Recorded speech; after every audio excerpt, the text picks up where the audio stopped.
سن تا مکتبی بهترین فرصت آغاز آموزش آداب معاشرت است. کودک اکنون چند کلمه مهمی را باید بداند که در جامعه استفاده می شوند. به مثل التماس، لطفاً، تشکر، سلام، خدا حافظ. در عائله‌های تاجیک به این چیز عادتاً توجه می کنند. بچه را از خورده می آموزانند که هنگام وارد شدن کلان سالن سلام علیکم گوید یا چیزی گرفت تشکر بگوید.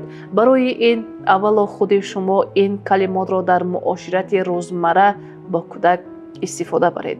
مثلا گویید لطفاً آن توپ را به من ده یا تشکر جانکم که به من کمک کرده.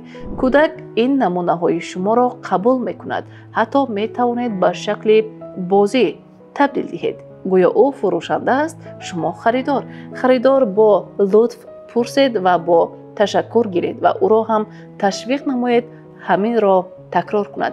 احترام به کلانسالان جزئی مهم آداب تاجیکانه است. کودک را باید آهسته و بزوری فهماند که با بابای و بیبی آموزگار همسایه کلانسال با لفظ خوب و احترام باید گپ زند. البته کودک 4 ساله شاید لغتش هنوز چنان رسا نباشد، ولی طور شما او را عادت میکنید بعدها همون را ادامه میدهد.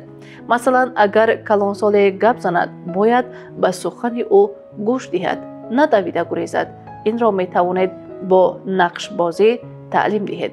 شما کلانسال شوید، او کوشش کند گوش دهد. یا عادت دست دادن هنگام سلام و به آغوش گرفتن با صلاحیت. در فرهنگ ما معمول است آن را نشان دهید، لیکن مجبور نسازید.